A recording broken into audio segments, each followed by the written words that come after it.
We are joined now by Spencer Blackhart, member of Donald Trump's transition team and now outside advisor to the president. Thank you for joining us. Of course. So obviously, it has been an intense week. The big story for us is still the missile strike in Syria. As you know, Syrian forces over the weekend launched additional strikes from the same airbase the U.S. targeted. Is this Assad's way of signaling that he is not humbled by the U.S. strikes? I don't think it's really worth trying to read into what Assad does or doesn't think. When you're talking about Arabians, you're really talking about a series of reflex actions. Okay, does the president consider the missile strike to be a success, given that it did not stop the airbase from operating? The missile strike was a huge success, Tammy. People everywhere are talking about it. And Donald Trump is being rightfully praised for how presidential it is to bomb things. Whether or not the missiles actually have any effect on the course of events in Syria is really a distraction from the real story. And that story is that bombs are presidential.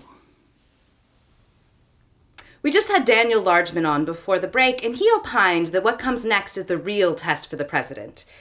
Mr. Blackhart, what does come next for Syria? Or, to put it another way, what are the president's goals? Tammy, goals are the stuff of the previous establishment. This administration will not hide behind benchmarks and other politic nonsense. That's the sort of thing the politician class loves to peddle, and we promised big change in America. We're not going to be bound by silly goals or objectives. We're going to bomb big, bomb hard, and the world will get better. Mr. Blackhart, that seems remarkably naive. We've been told that we're naive for months. We were told it was naive to believe that we could win. We were told it was naive to believe that the party of family values would fall in line once we bragged about sexual assault. We were told it was naive to believe that millions of people who relied on the ACA for healthcare would vote for us when we planned to abolish it.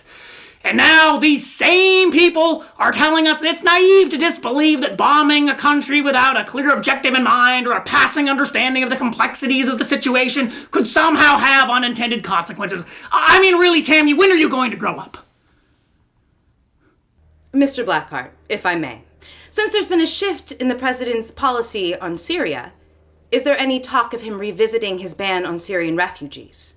That would be a huge mistake, Tammy. Syrians are dangerous. And if you think they were likely to be terrorists before, imagine how much more likely now that we're bombing again. So are you saying that bombing Syria could further radicalize people? Don't overthink this thing, Tammy. I promise you, we haven't. Okay, I'd like to bring up the specter of Russia. Russia is, of course, a staunch ally of Bashar al-Assad and has troops on the ground in Syria. Russia has warned that this could lead to a military clash between the two countries. Is there a concern that this could spiral out of control? Concern. That's another one of those political buzzwords of yesterday, Tammy. We promised the American people two things. One, that we would destroy business as usual. And two, that we would act bigly. This is a president who does things huge, and Syria, by itself, is small. But if you add Russia to the equation, things get a little more ratings-worthy, don't they? Ratings-worthy.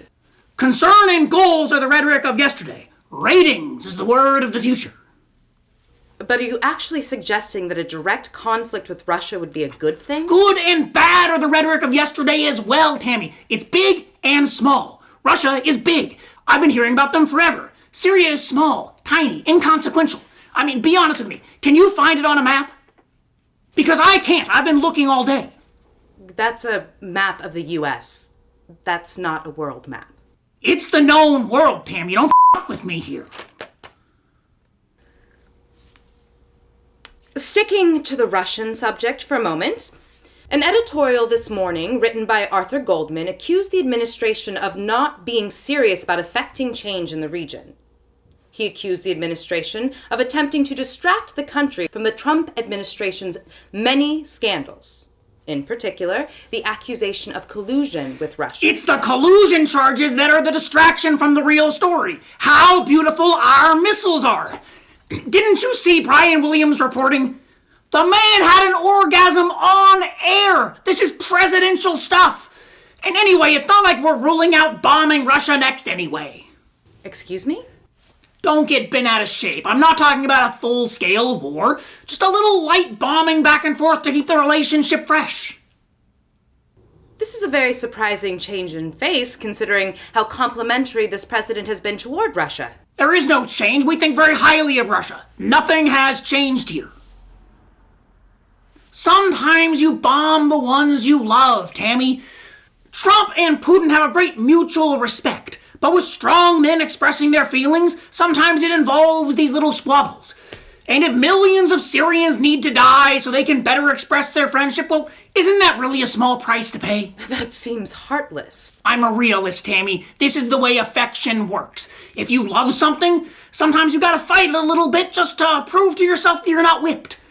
I'm sure you can relate to this, Tammy. I mean, you've been fighting with me on TV for years, and I think I can speak for all of your viewers when I say the sexual tension is overwhelming.